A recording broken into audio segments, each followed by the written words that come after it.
Well, Jake Berry, this is the week that we usually dread. We have to come back and tell you that the playoffs are done, our season is over, and I don't know about you, but I've gone through a couple of days of withdrawals, but I'm over that now, and I'm willing to celebrate the good things that happened. The region finals will come off as planned. Our 4 teams did not make it to the regional final, but I think as you listen to us this week, Greg Silver, by the way, this is the show, I believe that we made some solid efforts, and particularly in the event of 2 games. 2 were difficult. 2 were hit or miss. I think we probably could have advanced at least one of those teams. I know that they'll go to their graves thinking they could have. So, hey, man, we did the best we could. Yeah, I'm a little happy that the season's over, just for the sheer fact that I was there. I was in the rain with Ed Calchelsa, and I'm used to cold weather, but for some reason, I guess I've been. You thinned out down here from the Dakotas, and man. it was pretty awful Saturday night or Friday night. Well, hey, you know what? As we go along today, we're going to talk about each game, but I just like to say that, man, I mean, those teams gave it all they had. I know that you can ask some of those coaches. One of them who came into the locker room and told those kids from Harlingen how much he thought of them. You know, bottom line is we've closed the gap. We played some good ball games, and we took our shots, and we didn't get through. So, I mean, we're just like everybody else. We have to take our lumps, and like they say, only one team is going to win. I don't feel like the po folk little brother from the South at all. I feel like we gave a good effort of it, and if things had gone right, we would be surprising some people this week still. But it ain't going to happen, man. We're going to have to live with it. Yeah, and, I went to the Vela game. I went to the Ed Calchelsa game. Both of them were good. Vela had a chance to win. Ed Calchelsa really played, played the #1 team in the state and played them tough. About as well as anybody has for a long time. Yeah. So, well, all right, let's talk about the regional finals now, okay? Because those, we're talking about the Elite 8 now. Steele and Clemens. Now, one of the themes of the year we've been kind of talking about is there's about 3 or 4 districts around the state that are amazing. Yeah. I mean, there are some teams that were stacked up together that they're still going. We're going to talk about Vista Ridge and Vandergrift in a minute. Steele and Clemens. Steele won 31-7 earlier in the season. Steele, of course, had a hard time with Del Rio. What can you say about the Rams? They have proven themselves as a very difficult team to beat. And I understand that we had some Del Rio people that were mad at us. I apologize for that. Stop crying. You can go to that website you got over there. Oh, yeah. man. I go, all hey, right. You played well? I go, stop complaining. No, they did a good job, and we picked on them this year because we're tired of them beating our teams. As simple as that. So I think they understand. Anyhow, Clemens, of course, beat San Benito. The Greyhounds did what we said you cannot do in those big games in the 3rd round and start poorly. I think 4 minutes in, it was 14-0 against old Frank Harris, that left-handed quarterback. Man, I don't know where he's going, but it's somewhere. Yeah. Because that guy is a legitimate college player. He's just good at everything. They couldn't catch up, and they didn't get going, and the 45-14, I think, was charitable. Yeah, it was. You get into this level, there's some guys that you are going to see possibly on Sundays, for sure Saturdays. Yeah. And, they're college level. I mean, you're talking, Division III, Division II here for Lucky, for most part, and then up there you're looking at D1. Go check out Frank Harris's highlights, man. He's something.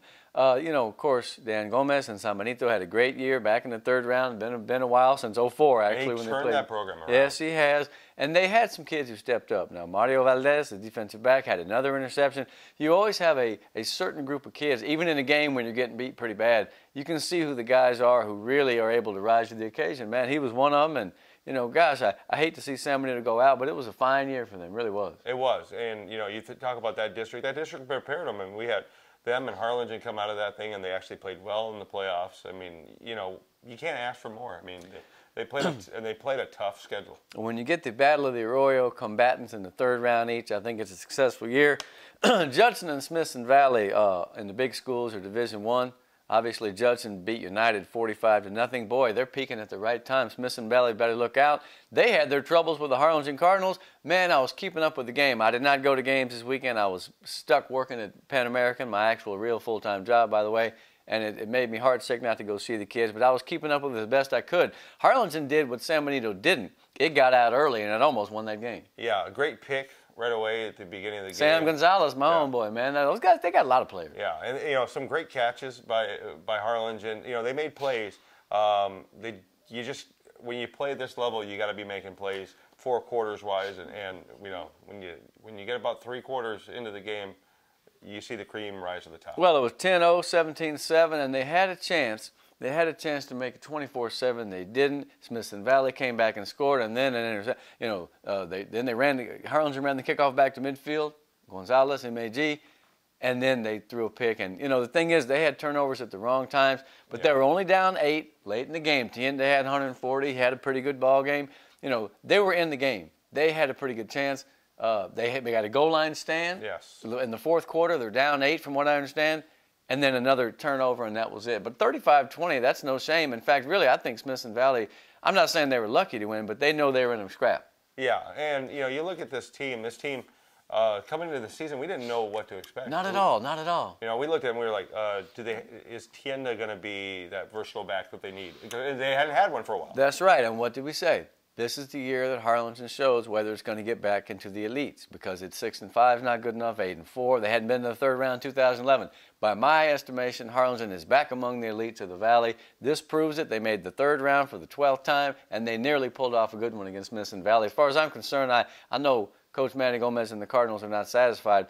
I'm satisfied that they showed the Valley and the rest of the state what they're all about, because they scared the heck out of Smithson Valley. Yeah, and special thanks to the person, I want to say his name out loud because I'm not sure if he wants his name out there, but for the email today, it was very nice. It was complimenting Greg on his knowledge of Great. Harlingen Oh, yeah, football. okay, I know what you're talking about. Hey, man, we so seldom hear things like that. Usually it's kind of a little backhanded, well, this and that. Yeah, I was pleased. I was really surprised. And, you know, look, there are a lot of great fans out there. The Harlingen fans, as I said the other day, they're a knowledgeable group that's been doing this for a long time. And, you know, I hate to see them go out, man. I wish we had a game this week. I'm, you know, telling my wife, man, I'm starting to kind of get sad because there's not going to be any more games. I mean, I love basketball. I'm writing a bunch of books on basketball, but I don't know. I just want there to be more football. Yeah. We need to play the Valley Grapefruit Bowl like they did in the 30s. Really? Yeah, it's like I told you about it. It's like an all-star game, but it's not in March or April or May when everybody's, you know. They do it right now. That's right. Yeah. It used to be a New Year's Before Eve, before the think. kids get fat. Yeah, or tired or Yeah. whatever. Yeah, exactly. All right, well, so Harlingen did a pretty good job. We had 2 5A or 2 6As that made the Sweet 16, as well. We don't really say that in football. Yeah. We say it in basketball, but that's essentially what it is. The Final Four in the region semifinals. They will not be in the region final. Everybody thinks Steele's going to win it, and they may.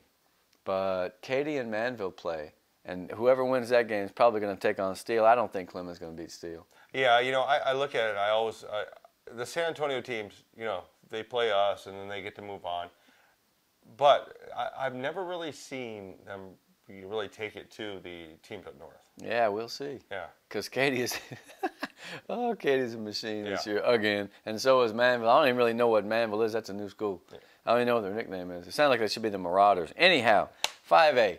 Cal Island will play Cedar Park. There's a lot of people who didn't think Cal Island was going to be that good. They were in the same boat as Harlingen, a long-time power, coming off an average season, having to prove that they belong in the conversation as the best again. I believe they've done that. Cedar Park, on the other hand, took out the old Ed Couch Yellow Jackets, but you say that they made a pretty good effort against the #1 team in the state, and I believe it. Yeah, you know, look, the conditions were horrible. I mean, for great football weather. Let's just say that much. You know, I appreciate For it. Ernie Nevers. I don't want to be out there covering it, but Yeah. I was on the sideline. Thank you to the athletic department or the athletic trainers at Ed Couch. They gave me basically a bag that looked like a nightgown, but it kept me dry for the most part, so I could do the first half. And Yeah. Ed Couch came out, and you know they were hitting to start out. Now, to start out the game, it wasn't probably the play that you want. They ran a play action and scored on their first initial play of the game. Cedar Park did. But after that, Ed Couch brings the ball back to the 46-yard line. Yeah, so they moved it a bit. Yeah, and then you know, look, you can't get your offense started against a team like that when it's raining because you just can't use your speed. Right. Which what Ed Couch has. And so they just couldn't, they couldn't pass Kind the of ball. negated some of their athleticism. Yeah. And you couldn't pass the ball to open up the run because it was rainy and wet and windy. So, for the most part, you hold them to 7 points in the first quarter. That's a big pretty ups. good effort right 28 there. in Yeah, the first absolutely. half. I mean, we were looking at everybody was like, oh, it's going to be a 50-point half. And, Yeah. And they played well. Well, they had a great season. And, one of the things we'll love to talk about is next year, because as far as I'm concerned, now that this year is over, it's only a prelude to what comes next. I mean, we have a whole nother season. It's going to be a while, but I'm sure the forums will be abuzz very quickly with what's going to happen to whom. You can actually learn a lot from those guys because they start to lay out who's going to look good for 2016. They know their teams. Oh, yeah, including looking at realignment. Yeah. So we're going to talk about that in a minute. All right, well, so in the other 5A battle, this district, man, 35A and 25-5A. You know, these districts gave us a bunch of teams that are good. So it's Vista Ridge against Vandergrift. Vandergrift beats Vela. Vista Ridge beats Victoria West pretty convincingly. I was a little surprised at that. Yeah, I mean, because when we saw Victoria West, we saw the film, we saw the highlights, and you were like, wow, that team is pretty stout. Some men. Yes, and they got handled. Yes, they did. So now it's Vista Ridge and Vandergrift. Boy, the Vela Sabercats, what can you say? 12 wins in 2015. No team in Edinburgh's ever won 12 before. Do you know that? Really? Yeah, North did it once, I think 2013. The Bobcats have done it several times, the first being in 1953, Carlos Escovel. Wow. Yeah, and good quarterback that went up to A&M too. Can't remember, Jimmy, I'll think of it later. Anyway, they've done it before, but no one's ever won 12. That's amazing. So it was a great season. They scored 602 points. I think their downfall, if I can from a distance say, the 21-20 first quarter. Yeah. What a slugfest. They came down and they never turned the ball over this year. Very seldom. They had 2 turnovers that led to touchdowns, and they had the usual assortment of penalties, which I think was one of the problems. Yeah, and you know, you're inside the red zone. You get a false start and a personal foul, and you know, you get backed up 20 yards right there. That kind of hurts a little bit. You know? And then but they made plays. You know, Guerra played his butt off. I mean, 237, 4 touchdowns. Yeah, they had more yards. They had more yards than Vanderbilt. Yeah. But Brennan, Travis the running Brennan, back, man. that I kid told you, he sick. looks like a lot of nothing, but boy, he's got vision, he's got balance, he's got patience. And the thing is, he's taken about 4 yards every stride, you know, and you know, it looked like he was running on, I said during the game, he was walking like a cloud. It looked like a Mario game where he was just like riding a cloud across the screen. 430 yards and 6 touchdowns, but Vela had more yards. They turned the ball over twice. They had 90 yards and penalties. They had a couple of shots. They got to within 10 late, right? They could have been 8. You know, they missed a 2-point conversion. So by my money, at that level, against that quality of team, if you get to within a touchdown in the fourth quarter, that's a great effort. Yeah, you know, in the first half, both teams were kind of like a strainer. You know, you could pour water in air. It looked like everybody was just, you know, everybody was getting to the end zone for both teams. And Vela scored on a fake field goal and a pass. Beautiful. I read somewhere it was a fake punt. And I say if a coach punts from the 12, he ought to find another profession. But I knew that wasn't the case. Yeah. Pooch. But no, and I actually think that the game could have changed on Johnny Davila's pick. He intercepts the ball. Second game in a row. Yeah, beautiful interception. I saw a dive. Picks it off, and they get the ball. They turn it over on their side of the 50, Boom. And that was. I think that was the Vela's momentum. You know, where they had the momentum, they would have scored there. I think that they could have taken that lead that they needed to. Because once they get ahead, it's hard to catch them. Yeah. Ask anybody. Yeah. Right? And then the fumble, and Vandergrift goes down and scores. By the way, their logo. Really cool. They got a really cool logo. Well, you know, those 2 teams, Vandergrift and Vista Ridge, they're pretty dang solid, man. We're going to see Vista Ridge. Vandergrift won the first game 63-55. Yeah, hit some threes in the fourth. You know, I mean, I have to say that every time. I think that the fact that we're talking about that there was a key juncture in which Vela could have seized the day and won, that's a measure of how good that team was this year. Now, what do we see next year from the Sabercats? Well, first of all, if you believe the realignment tea leaves, they're going to be back with the gang in 6A, and so will the Bears of PSJA to be back in 6A as well. You told me Donna North is going to be 6A too. I'm hearing that Donna North has the numbers to be 6A, so if that's the case, you know. They're going to have to bring it, man. Yeah, some of the things I'm hearing is that Edinburgh, coupled with PSJA and minus Southwest, I think Southwest will still be 5A. Yeah. And then Donna North, I can see them coming over. That's one of the things I've been talking with some guys from around the state, you know, what it looks like. And Weslaco's, both Weslaco's would actually go towards Harlingen. Is that so right? That would be a power district because the Brownsville schools are going 5. Oh, okay. So Betts and Lopez? Yeah. They'll be wow. So we getting rid of the Weslaco's in our district? Darn. Yeah. But then we become the diluted district. Perhaps. You know, or we say we because we both live in Edinburgh. Yeah. So for Vela, you know, they lose some of the best seniors around. Okay, they're skill guys. First 4-year group to come through. Yeah, that's right. Robert Guerra, the running back, will return. The receivers are all gone. The line is about 3/4 of the way intact. I think Carriona's back. I know Jaime Alanis is back. They're going to have to play. We're going to have to find some receivers. Defensively, they have 10 guys who've got extensive playing time. Not all starters, but, I mean, they've got a plethora of people who have played some. And so I don't know, man. I expect them to be very solid. Again, obviously the staff is great, but they're going to be moving up to 6A, so you do not know. Yeah. There are going to be a lot of teams that want a piece of them. I can tell you that. You know, and they had 6A numbers for athletics. I mean, population-wise, but they had more guys than some 6A teams had in their program. And one of them was Nate Garcia, my little home, number 3. He's probably going to, I mean, unless things happen crazily, he looks like the heir apparent to Fabian Pedraza at quarterback. I like that little magical guy, man. You wait. I think he's going to be fine. You know, the problem is, you know, you get to this 12, just think 12 wins, okay? It's hard to win 12 games in high school football. This is a tremendous season. They had more wins than anybody. Lose a lot of seniors, go up in rank. It's going to be tough, man. But you know what? The program they built, I think, is pretty steady, to say the least. And that'll be the challenge going forward, is how to lose those great seniors that are the bedrock of the program and what they can do going forward. That's what makes the upcoming season cool already. It's exciting.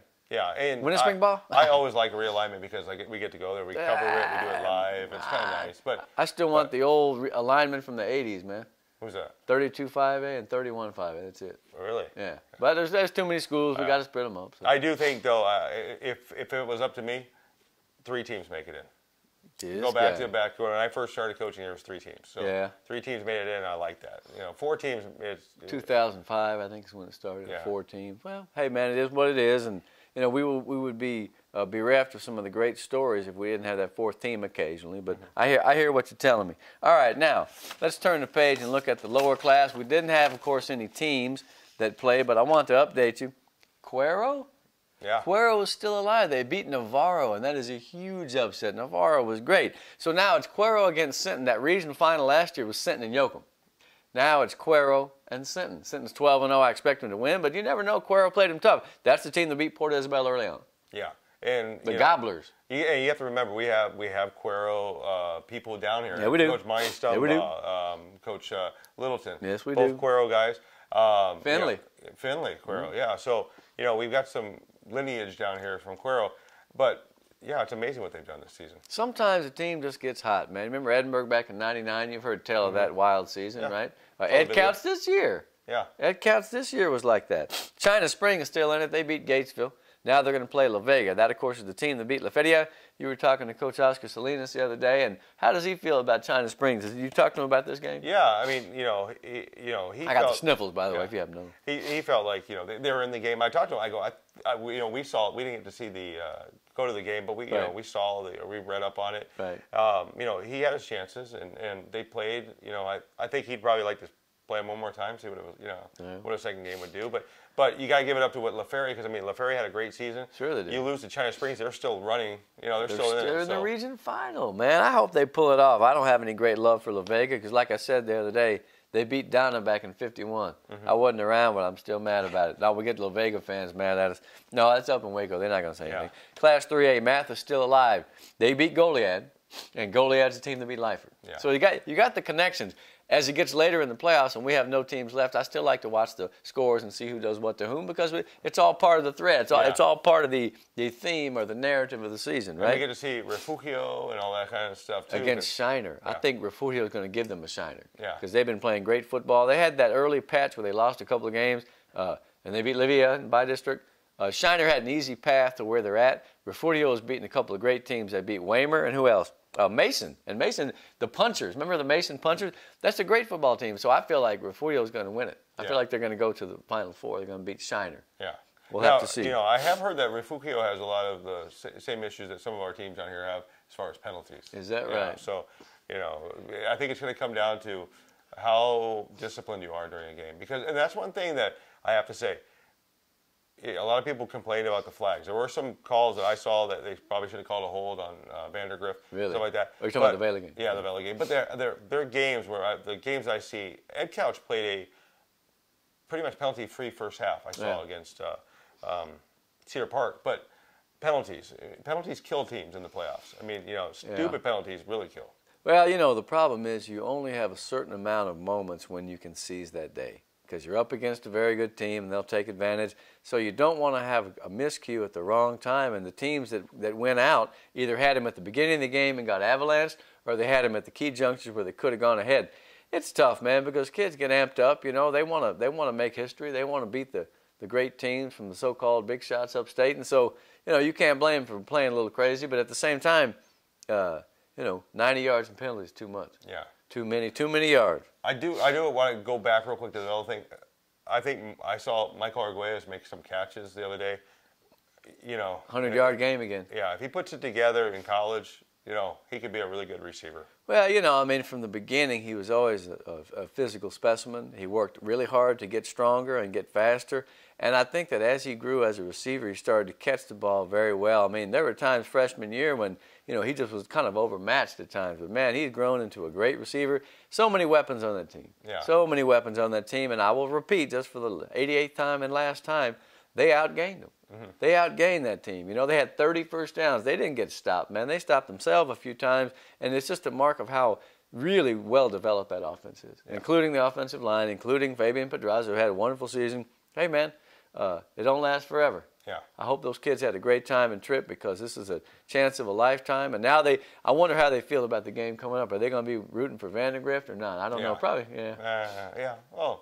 I don't know. It depends on your attitude. If you're nice, maybe. But if it was me, I'd be like, man, I hope they get killed. Yeah. Like Del Rio, I'll get yelled at again. Yeah. And if you were offended by that poster, the Black Friday poster, man. Me personally, I think it's funny because I don't think they realized which school they were picking on. Okay, so it said Black Friday, Vela Black Friday, what? Shops at the dollar store. Now. Dollar King or Dollar. Yeah. Man. But here's the thing. We'll put it up so you can see it. Yeah. Here's the thing. I don't like a lot of people saying the racist things. I don't see racism. I think it's more of trash talking in the playoffs.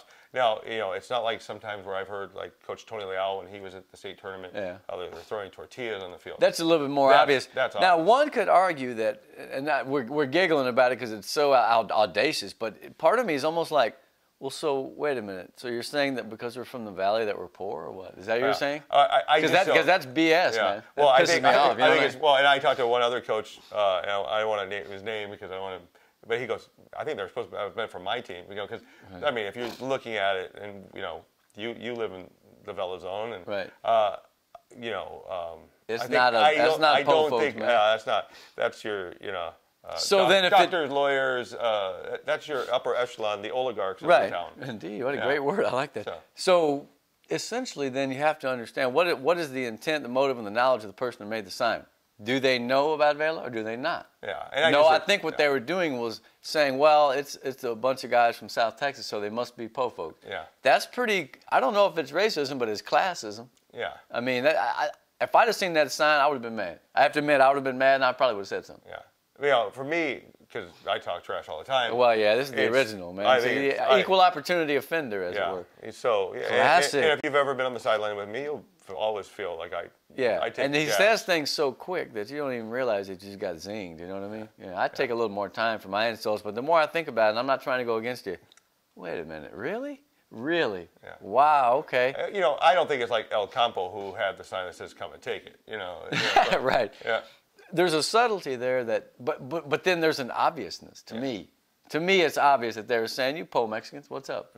And I would have been like, "Oh yeah, well, up yours, man." Yeah, and then I would say, "No, we eat crab cakes, and Right. No, yeah, exactly. Right. Yeah. Wrong group. Wrong group. Yeah. Fascinating. I'd put it this way: if I'd have written about the game, I think I probably would have worked that in somehow with a long screed about the history of the Chicano movement and whatever. Yeah. All right, okay. That's over. I'm glad I wasn't there in that case. Look, you want to shut them up, you beat them. So, true. So that's true. That's the one way. You can complain all you want, but it's going to come down to playing the perfect game and minimizing penalties. And now you got me mad. I'm going to go look up Vandegrift. What's their per capita income? How cool do they think they are? Well, it's Austin, so yeah. Oh, really? Well, I'm from Austin, and we got plenty of po folk there, believe me.